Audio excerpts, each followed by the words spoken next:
Bismillahirrahmanirrahim. Ey payg'ambar, mushriklarga aytqinki, sizlarga osmondan va zamindan kim rizq beradi? Sizlarning anglash va ko'rish qobiliyatinglarni kim boshqaradi? Tirikni o'likdan, o'likni tirikdan kim chiqaradi? Koinotning ishini kim idora qiladi? Ular javob berib, Alloh deydi. Aytqinki, undaqda Allohdan qo'rqmamsizlar. Ana shu Alloh sizlarning haqiqiy Robbinglardir. Haqiqatdan boshqasi faqatla ozg'unlikdir. Shundaq turuqliq sizlar qandoqmi haqiqatdan burilib ketasizlar. Robbingning itoatdan bosh tortganlar to'g'risidagi ular iymon etmaydi degan so'zi mana mushundaq amalga oshdi. Ey payg'ambar, ularga aytqinki, sizlarning mabudlaringlar ichida mavjudotni yo'qlikdan bar qilib, ondan yo'q qilib, ondan uni asliga keltira oladiganlar bormi? Aytqinki, Alloh mavjudotni yo'qlikdan bar qilib, ondan yo'q qilib, ondan uni asliga keltira oladi. Amaliyat shundoq tursa, sizlar nimishqa haqiqatdan burilib ketasizlar? Aytqinki, sizlarning Allohga qo'shib olgan sheriklaringlarning orasida haq yo'lga yetaklay oladiganlar bormi? Aytqinki, Alloh haq yo'lga yetaklay oladi. Haq yo'lga yetaklay oladigan zotga bo'ysunish kerakmi? Yoki haq yo'lga yetaklay olmaydigan, faqat o'zi boshqalarning yetaklashiga muhtoj bo'lganlarga bo'ysunish kerakmi? Sizlarga nima bo'ldi? Qandoqsiga mundaq hukm chiqarsizlar? Ularning to'lisi faqat gumong'ila agishidi. Gumon degan haqiqatni isbotlashda hech narsaga yaramaydi. Shubhisizki, Alloh ularning qilmishlarini obdan bilguchidir. Bu Qur'onni Allohdan boshqa birining vujudga chiqara olishi mumkin emas. Aksicha bu Qur'on o'zidan ilgari kelgan samoviy kitoblarni tasdiqlaydigan va Allohning belgilaganlarini bayon qiladigan kitobdir.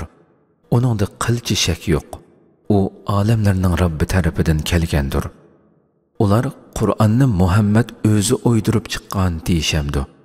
Aytqinki, agar bu so'zinglarda rostchil bo'lsanglar, Allohdan boshqa yordamga chaqira oladiganligi kishilaringlarni chaqirib, Qur'onga o'xshash biror surini keltirib beqinglar. Aksicha, ular Qur'onning ma'nosini to'liq tushunmay va haqiqatiga texa aqli yetmay turib, uni inkor qilishdi. Ulardan ilgarikilarmi payg'ambarlarini mushularga o'xshash yolg'onga chiqargan edi. Zolimlarning oqibatining qandoq bo'lganligiga qarag'in. Ularning ichida Qur'onga ishonadiganlarmi bor, ishonmaydiganlarmi bor? Robbing buzg'unchilarni hammadan obdan biladi. Agar ular yana seni yolg'onga chiqarsa, mening qilgan amalim o'zim uchundir. Sizlarning qilgan amalinglarmi o'zinglar uchundir. Sizlar mening qilgan amalimdan javobgar emas, menmi sizlarning qilmishinglardan javobgar emas degin. Ularning ichida Qur'on o'qig'iningda sana quloq soladiganlar bor. Ammo sen g'azlarga ular hech narsani anqirolmasimi anglata olamsan. Shuningdek, ashu mushriklarnimi Alloh xolimasa hidoyat qila olmaysan. Ularning ichida sana qaraydiganlar bor. Ya'ni payg'ambarlikning aniq alomatlarini bayqaydiganlar bor. Lekin ular bayqaganlardan foydalanmaganliklari uchun ko'rdir. Sen ko'rlarni hidoyat qila olamsan. Ular haqiqatni ko'rmaydigan tursa, shubhisizki Alloh insonlarga qilchi zulm qilmaydi, lekin insonlar o'ziga o'zi zulm qiladi.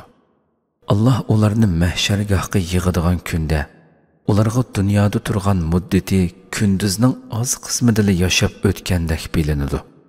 Ular o'zaro tunishidi. O'zining Allohning oldiga boradiganligini inkor qilgan va to'g'ri yo'lga ergashmaganlar cho'qim ziyon tortadi.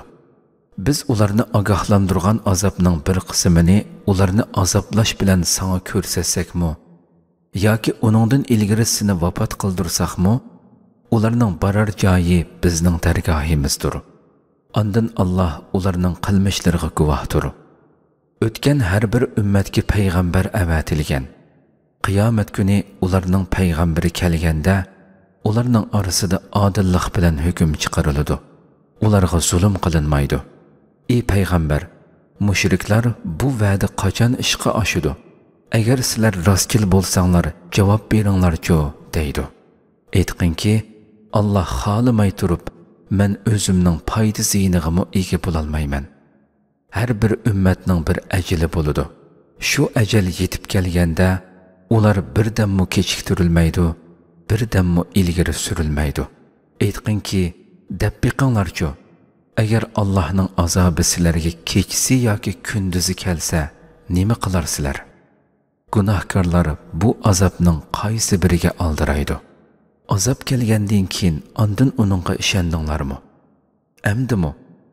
Ya'ni amdi aqlinglarni topdinglarmi? Halbuki ilgari sizlar masxara qilib, azobning tezroq tushishini talab qilatdinglar.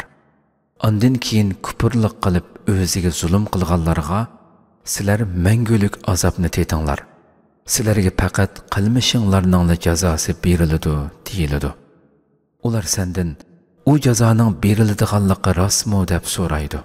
Sen, ha, Robbimning nomi bilan qasamki, u albatta rostdir. Sizlar uningdan qochib qutulolmaysizlar degin.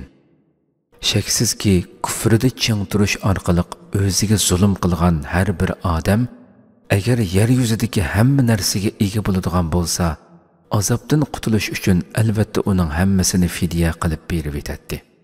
Ular azobni ko'rgan chaqda hasrat nadomatlarini yoshiradi. Ularning orasida adolat bilan hukm chiqariladi. Ularga zulm qilinmaydi.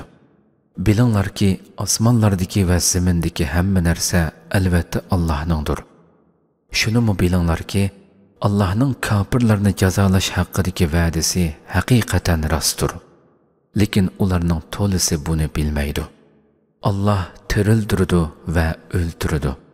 Sizlar uning dargohiga qaytirilisizlar. Ey insonlar, sizlarga Robbinglar tarafidan nasihat, dillardagi illatlarga shifo, mu'minlarga hidoyat va rahmat bo'lgan Qur'on keldi. Aytqinki, ular Allohning bu fazli va rahmatidan xushal bo'lsin. Bu ularning yiqqan mol dunyolaridan albatta yaxshidir. Aytqinki, deb biqinglar-chu, Alloh sizlarga tushirgan rizqdan bir qismini harom, yana bir qismini bo'lsa halol qilib oldinglar. Aytqinki, Alloh sizlarga mushundoq qilishga ruxsat berganmi? Yoki sizlar Allohning nomidan yolg'onni to'qivatamsizlar? Allohning nomidan yolg'onni to'qiydiganlar qiyomat kunida qanday javob beramiz deb o'ylaydigandu. Shubhisizki, Alloh insonlarga nihoyat karamlikdir. Lekin ularning to'lisi Allohga shukr qilmaydi.